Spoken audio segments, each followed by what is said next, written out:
তো এই মুহূর্তে একটা সবথেকে বড় খবর যেটা হচ্ছে যতগুলো পেন্ডিং কেস ছিল তার মধ্যে একটা কেস মহামান্য আদালত কিন্তু ডিসমিস করে দিয়েছে। তো বিস্তারিতভাবে বলা যায় এটাই যে মহামান্য আদালতও এতগুলো ছেলের কষ্টের কথা, মানে পরিশানির কথা, চিন্তাভাবনার কথা ভেবেই কিন্তু এরকম একটা ডিসিশান নিয়েছে। তো অ্যাকচুয়ালি যে ছেলেটা ওই রানিং কমপ্লিট করা নিয়ে 8 ল্যাবস কমপ্লিট করা নিয়ে যে মানে কেসটা ফাইল করেছিল, তার বক্তব্য ছিল যে সে 8 পাক কমপ্লিট করেছে কিন্তু 7 পাক কিন্তু কাউন্ট হয়েছে।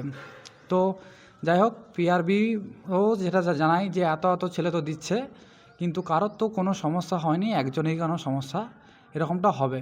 তো যাই হোক, আমাদের রিক্রুটমেন্ট বোর্ডের এই আবেদনের কথা ভেবে এবং এত ছেলেদের কথা ভেবে আদালত এটাই বলেছে যে না, আর কোনো ফার্দার তাকে কোনো সুযোগ দেওয়া হবে না। তো এত ছেলে তো পাস করেনি, তারাও তো চাইলে এরকমভাবে কেস করতে পারে। তো এইরকম করে তো রিক্রুটমেন্টের একটা দাগ হয়ে যাবে। তো এটা কখনোই সম্ভব না। যাক, বাকি ছেলেদের কথা আদালত বুঝেছে এবং তিনি রায় দিয়েছেন যে এই কেসটাকে এখানেই ক্লোজ করে দেওয়া হোক।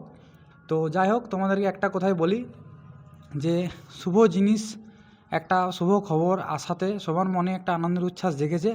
হয়তো যেন আদালতও চেষ্টা করছে তোমাদের সমস্ত কেসগুলোকে যত তাড়াতাড়ি সম্ভব মিটিয়ে তোমাদের রেজাল্টটা যাতে যত জলদি সম্ভব মানে পাবলিশ করা যায়। অ্যাকচুয়ালি যেই সমস্ত কেসগুলো পড়েছে এগুলো কোনো বড় বিশাল কিছু ধরনের কেস না, ছোট্ট সামান্য কারণের জন্যই তোমাদের রেজাল্টটা কিন্তু আটকে আছে।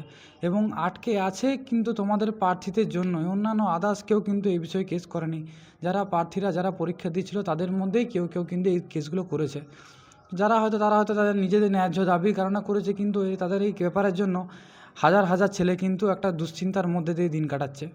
তো যাই হোক, একটা কেস তো প্রায় শেষের মুখে, আর আপাতত আর বড় কেস বলতে তোমাদের দুটো কেসই আছে। একটা 5 তারিখে হিয়ারিং আছে, যেটা সিভিক এবং হোমগার্ডদের যে দাবিটা ছিল সেটা নিয়ে, আর হয়তো ওই মেয়েদের মেজারমেন্টের কেসটা বোধহয় বাকি আছে। তো আশা করছি যে হাইকোর্ট তাড়াতাড়ি এগুলোরও কোনো একটা শুনানি বা ডিসমিসের কিছু একটা খবর খুব জলদি দেবে এবং তোমাদের রেজাল্ট খুব তাড়াতাড়ি আসুক, এটুকুই আশা করছি।